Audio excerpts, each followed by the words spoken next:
राष्ट्रीय शिक्षा नीति।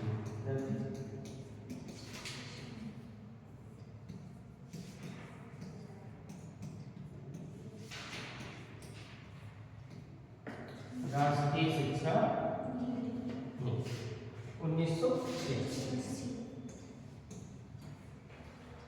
इस शिक्षा नीति में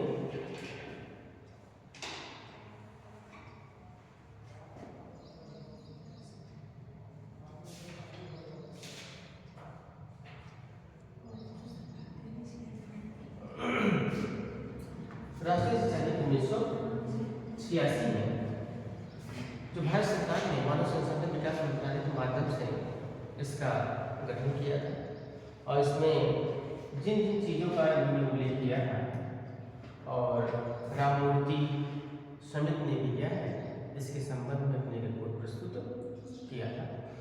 इन सब चीज़ों पर जो उन्होंने राष्ट्रीय शिक्षा नीति में सुधार किया था, चाहे पाठ्यक्रम में, चाहे शिक्षण पद्धति में, चाहे शिक्षण कार्यक्रमों को लेकर और अन्य योग्यता के संबंध में, प्रशिक्षण के संबंध में, व्यावसायिक कोर्स के संबंध में, महिला शिक्षा के संबंध में, बच्चों के संबंध में जो भी उन्होंने सुविधाएं जिस तरीके से अपना प्लान बनाया था और संरचना, सबसे बड़ी चीज़ थी इनकी पाठ्यक्रम की संरचना 10+2+3 है ना। तो इस तरीके से एग्जाम में भी आता है कि इस प्रकार की संरचना का उल्लेख इस नीति में किया गया है। ठीक है, तो इसको संदर्भ को हम लोग देते हुए हम लोगों ने पढ़ा है और अब देखिए इसमें हम लोग क्या करते हैं कि इसका आलोचनात्मक मूल्यांकन करते हैं।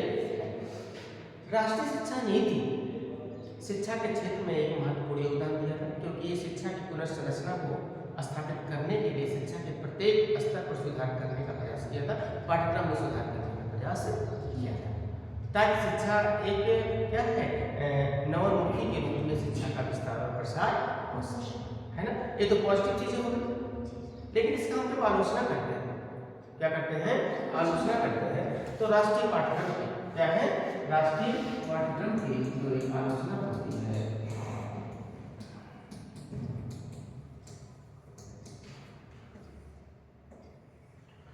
इस पाठ्यक्रम में भी कहीं विसंगति देखने को मिलती है। क्या देखने को मिलती है, विसंगति देखने को मिलती है, क्योंकि इसका क्रियान्वयन पूर्ण रूप से नहीं किया जाता है और शिक्षा में सुधार नहीं हो पाता है।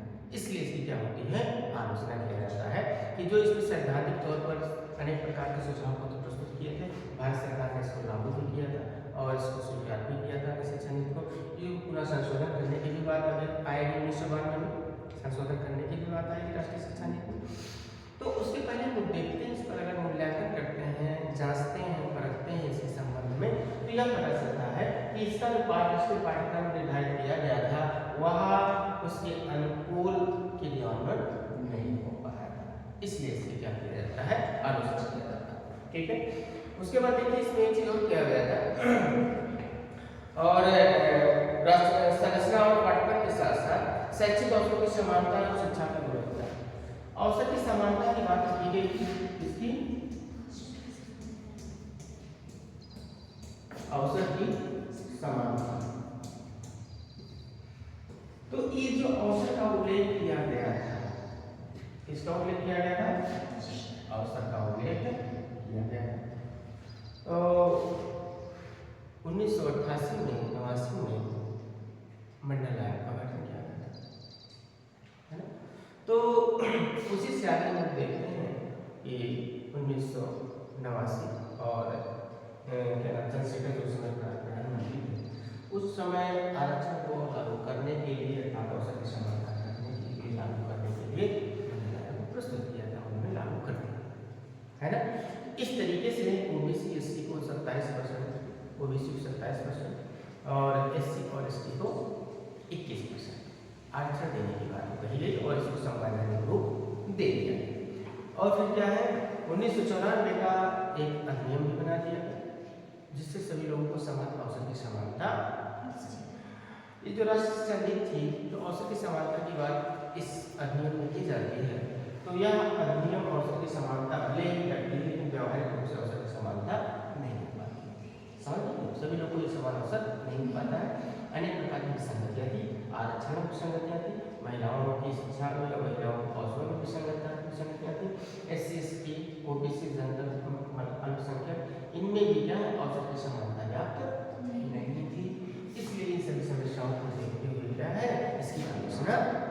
किया जाता है।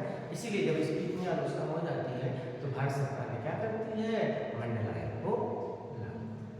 और जब मंडल आयोग लागू हुआ था तो इतनी जगह आंदोलन हुए थे और जनरल वालों ने क्या किया था, हर जगह जगह रोड पर क्या किया था, आंदोलन किया था कि मंडल आयोग को लागू न किया जाए। लेकिन पीवी सिंह क्या विश्वनाथ प्रताप सिंह थे, उन्होंने क्या मंडल आयोग को लागू कर दिया। तो आपको उतना आरक्षण मिल रहा है संवैधानिक प्रावधान के तहत। इससे 31% है ना, 15 से 16% एससी को और 60% लगभग एसटी को दिया जाता है और 27% अनुसूचित को दिया जाता है, ओबीसी को दिया जाता है। संवैधानिक भूमिका की, ठीक है। इस तरीके से क्या है, शिक्षा की गुणवत्ता की गुणवत्ता पर बल दिया गया था। लेकिन क्या जो शिक्षा की गुणवत्ता थी, बल देने का इन्होंने प्रयास किया था, लेकिन गुणवत्ता में कोई विशेष रूप से सुधार नहीं हो पाया था। अर्थात शिक्षा की संरचना में थोड़ा सा नियम कानून पहुँच गए थे, अधिनियम तक पहुँच गए थे, लेकिन इसका अर्थात व्यवस्थित रूप से इसका क्रियान्वयन नहीं हो पा रहा था, ठीक है। उसके बाद क्या है, इसमें केंद्र सरकार का अधिक उत्तरदायित्व, किसका, केंद्र सरकार का अधिक उत्तरदायित्व। अब देखिए केंद्र सरकार का अधिक उत्तरदायित्व दे दिया गया और राज्यों को क्या है इसमें कमजोर समझा गया, अर्थात उनकी सहभागिता को इसमें शामिल नहीं किया गया, अर्थात उनकी सहभागिता उनके सुझाव को इसमें शामिल नहीं किया गया, जिसकी वजह से इसकी आलोचना किया जाता है कि अर्थात विकेंद्रीकरण की बात करता है लेकिन विकेंद्रीकरण नहीं करता है। केंद्रीकरण अर्थात केंद्र के ही सुझावों को स्वीकार करता है, राज्यों को अवहेलना की गई, राज्यों की जो समस्या है उसको स्वीकार, उसकी बातों को सुना नहीं किया।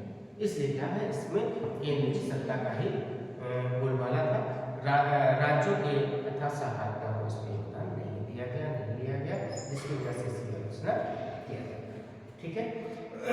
पूर्व प्राथमिक शिक्षा को प्राथमिकता, अर्थात इससे पूर्व प्राथमिक शिक्षा को प्राथमिकता देने की बात तो कही गई, लेकिन सुधार करने की जो प्रक्रिया अपनाई गई वह उपयुक्त नहीं था, है ना। तो पूर्व प्राथमिक शिक्षा पर ध्यान देने से शिक्षा व्यवस्था सुधर नहीं जाएगी, उसके लिए आगे प्रत्येक स्तरों पर सुधार करने की जरूरत पड़ेगी। अर्थात गुणवत्ता को बनाए रखने के लिए प्रत्येक स्तर पर शिक्षा की गुणवत्ता को बनाए रखना जरूरी है।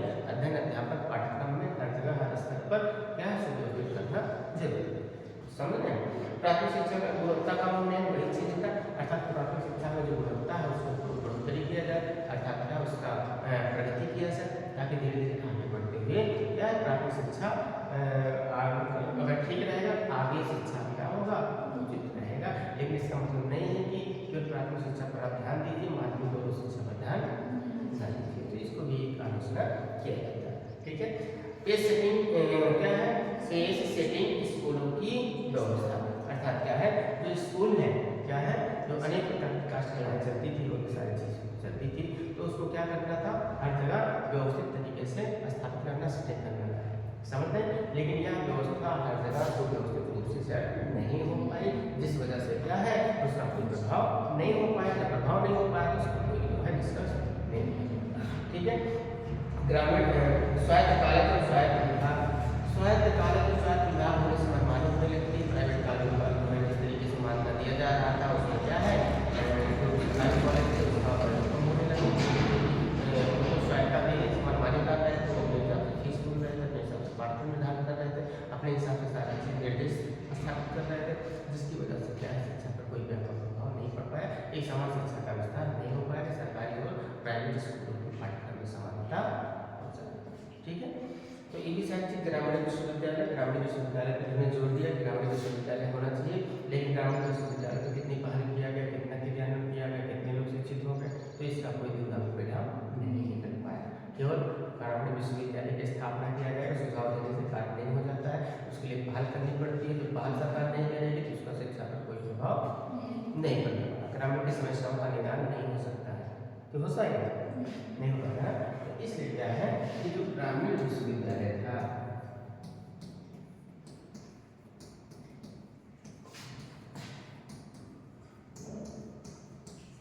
ये जो ग्रामीण विश्वविद्यालय था इसका क्या है व्यापक प्रभाव नहीं पड़ा, इसका क्या है व्यापक प्रभाव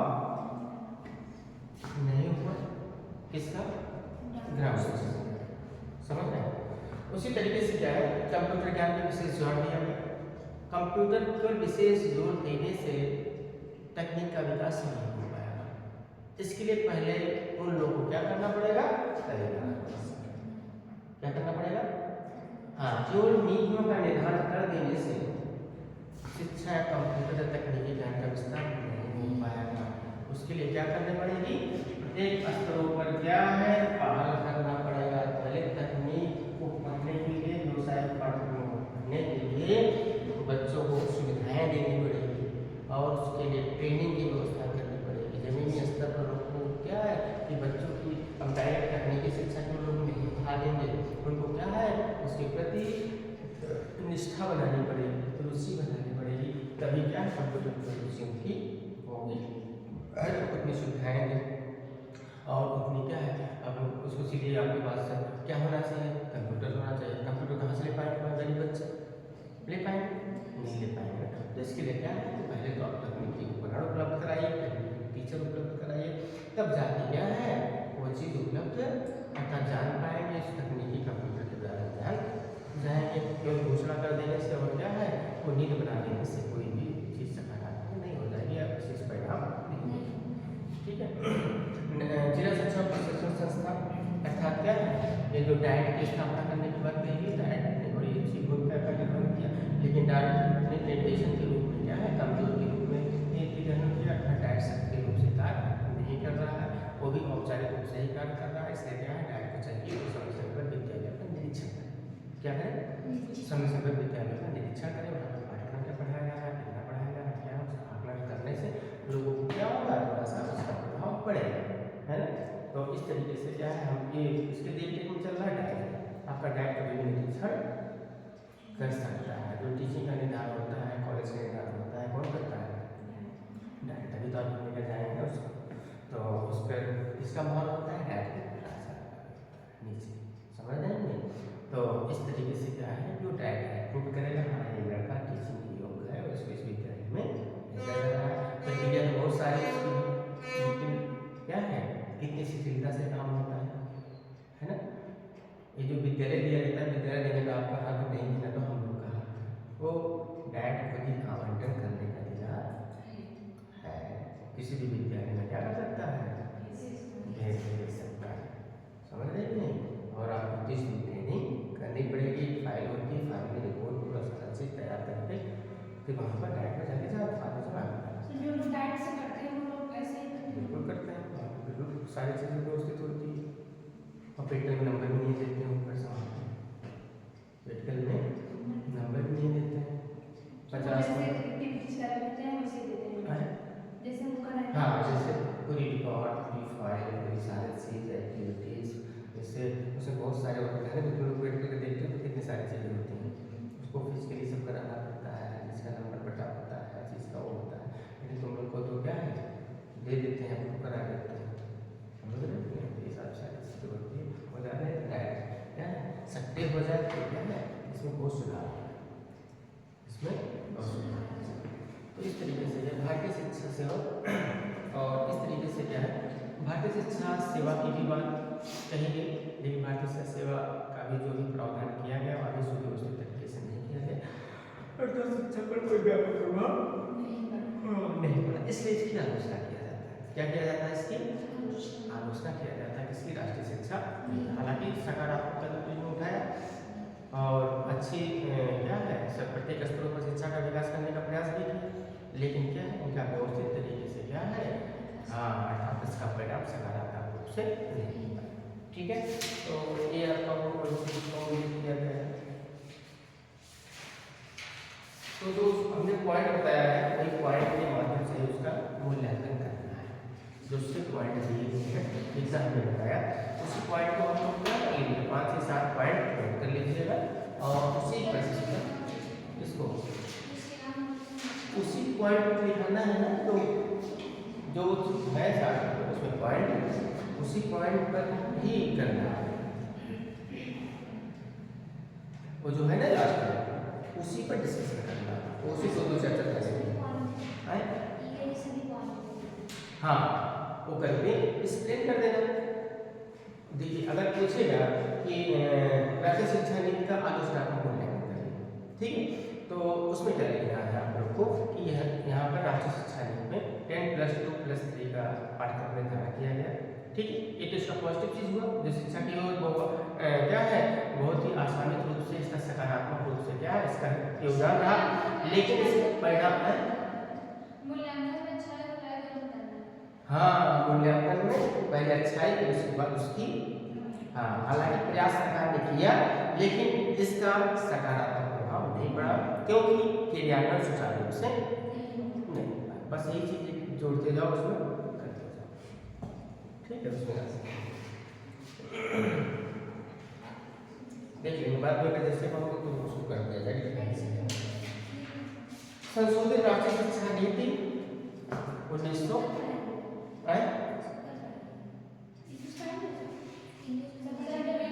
बता दें। अभी तो 45 मिनट है ना, 10 मिनट उसको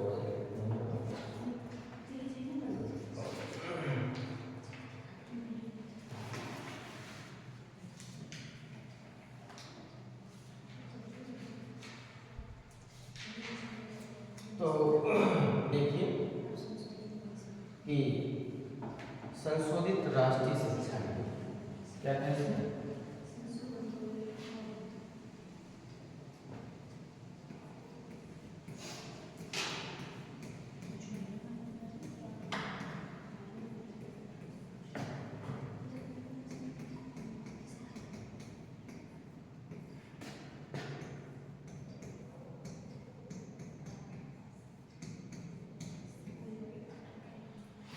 एग्जाम पूछा जा सकता है सीटेट क्रिकेट में राष्ट्रीय शिक्षा नीति का गठन कब किया गया था 1986। राममूर्ति आयोग इससे संबंधित है ना। 10+2+3 संरचना किस पर किया गया, इसमें सुझाव दिया गया। हाँ तो इस तरीके से आपके एग्जाम पूछे जाएंगे। और संशोधित राष्ट्रीय शिक्षा नीति कब लाएंगे, तो कब लाएंगे 1992।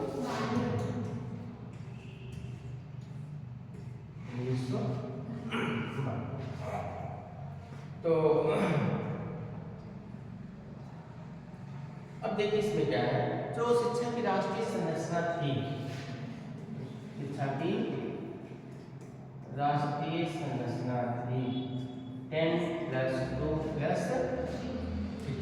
राष्ट्रीय संरचना की बात कही गई इसमें कि राष्ट्रीय शिक्षा नीति जो पाठ्यक्रम लागू करेगा वह किसके अकॉर्डिंग रहेगा।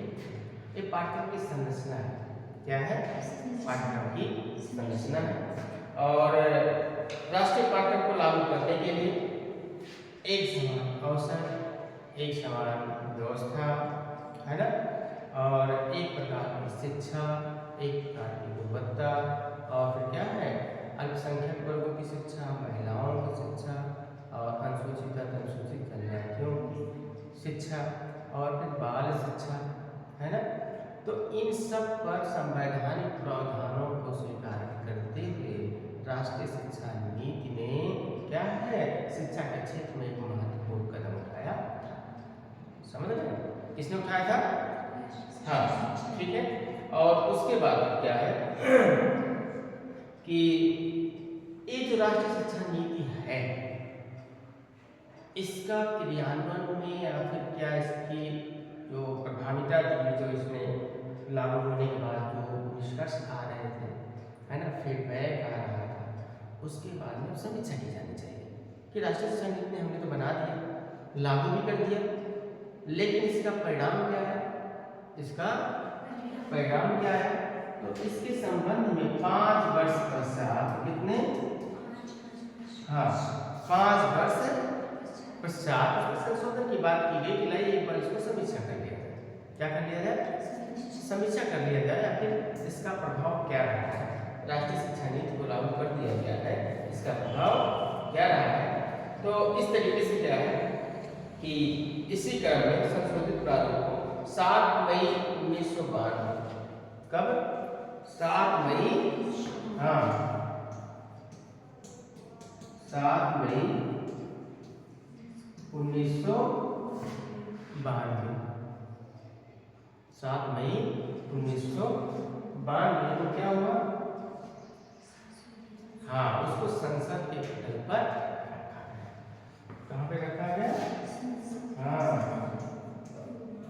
संसद के पटल पर रखा गया। किस अर्थात किसको? ये ड्राफ्ट जो संशोधित प्रारूप था। ठीक है। और तदुपरांत राष्ट्रीय शिक्षा नीति में कुछ संशोधन किए गए और फिर क्या है कि कुछ कैसे किसी चीज का कार्यान्वयन करना है, कैसे क्रियान्वयन करना है, इस पर भी अनेक प्रकार के सुझाव दिए गए थे कि कैसे इसको किया जाए, है ना।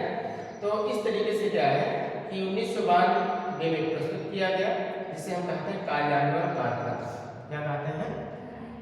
हाँ, कार्यान्वयन कार्यक्रम, मतलब किसी चीज को बना दिया गया है तो उसका कार्यान्वयन प्रक्रिया किस तरीके से होनी चाहिए और क्या है ना। तो उसी के संबंध में ऐसा किया गया और इसमें राष्ट्रीय शिक्षा नीति में संशोधन किए गए और इसमें जो कार्यक्रम क्रियान्वयन कार्यक्रम था उस पर डिस्कशन किया गया, है ना। हाँ, तो कहने का मतलब है कि 7 मई 1992 को ये जो राष्ट्रीय शिक्षा नीति थी उस पर सुझाव देने के लिए क्या है कार्यान्वयन कार्यक्रम की रूपरेखा तैयार की गई, अर्थात संसद में रखा गया, दोनों सदनों में, लोकसभा और राज्यसभा। हाँ, क्योंकि उसके बाद क्या है इसमें क्या क्या उल्लेख किया गया था और उस समय जो प्रधानमंत्री थे कौन थे? राजीव गांधी थे।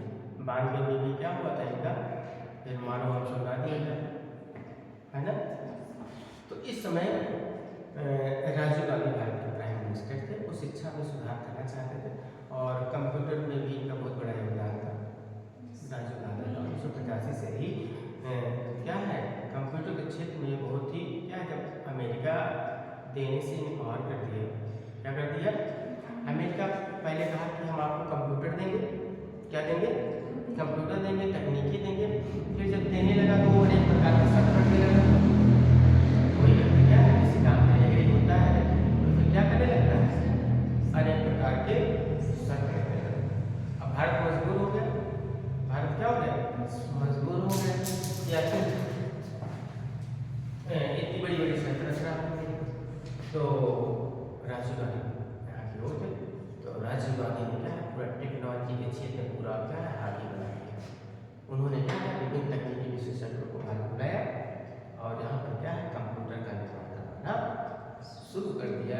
अब भारत क्या है आयात करने की अपेक्षा निर्यात करने लगा। कंप्यूटर क्या है आयात करने की अपेक्षा क्या करने लगा, धीरे धीरे वहाँ निर्यात करने लगा। मतलब कंप्यूटर के क्षेत्र में बहुत महत्वपूर्ण भूमिका उन्होंने निर्माण किया। अब तो भारत में सुपर कंप्यूटर क्या है यानी कि कितनी गति से सुपर कंप्यूटर की गति बढ़ रही है। हालांकि चीन है, जापान है, हमारे चीन में तो भी देखिए कौन सा आ रहा है कि सबसे अधिक सुपर पावर्स में क्या है सुपर कंप्यूटर आ गया, है ना। तो अनेक प्रकार के क्षेत्र, लेकिन भारत भी क्या है इससे पीछे नहीं है। भारत में अनेक प्रकार के सुपर कंप्यूटर परम्परा का नाम सुने होंगे, है ना। तो शुरू में लक्ष्य है ये सब चीज़ें अनेक प्रकार के कंप्यूटर का विकास करता है। तो इस तरीके से क्या है इस अर्थात महात्मा गांधी राजीव गांधी जी थे कि और वो चाहते थे अर्थात राजीव गांधी कि इसका विस्तार भारत में नहीं पूरे विश्व में फैले और भारत को क्या है एक तकनीकी देश के रूप में जाना क्या है, क्योंकि युवा प्रधानमंत्री थे, युवा प्रधानमंत्री थे, इसलिए क्या है युवाओं के बारे में अधिक उन्होंने सोचा और तकनीकी क्षेत्र में विकास करने का महत्वपूर्ण पहल कदम उठाया। ठीक है, तो इसीलिए क्या है अब देखिए जो भी टेक्निकल चीज होती है तो इससे उसको जोड़ा जाता है। तो इसके संबंध में क्या है अब देखिए इसको क्या किया उन्होंने कि लोकसभा 8 मई को लोकसभा में, 13 मई को राज्यसभा में पारित कर दिया गया। क्या कर दिया गया? तो उसके बाद देखिए जो इसमें उन्होंने राष्ट्रीय शिक्षा नीति थी, उसके बाद फिर क्या है कि और उसके बाद क्या है जब इसमें बीपी सिंह प्रधानमंत्री बने, कौन बने? हाँ, बीपी सिंह प्रधानमंत्री बने, तो उन्होंने भी क्या है इसके संबंध में घोषणा उन्होंने की, अर्थात राममूर्ति की अध्यक्षता में भी उन्होंने क्या है गठन किया था उसके संबंध में सुझाव देने के लिए। और 7 मई 1990 को की गई थी। उन्होंने प्रतिवेदन दिसंबर 1990 में प्रेषित किया था। कब किया था? किसने? राममूर्ति ने। तो राष्ट्रीय शिक्षा नीति के संबंध में राममूर्ति आयोग समिति का गठन किया गया था। तो फिर क्या है, गठन किया गया था 7 मई को और अपना प्रतिवेदन दिया था। क्या है? उन्होंने दिसंबर 1990 में दिया था। ठीक है। अब देखिए इसमें समीक्षा की गई। क्या किया गया इसमें?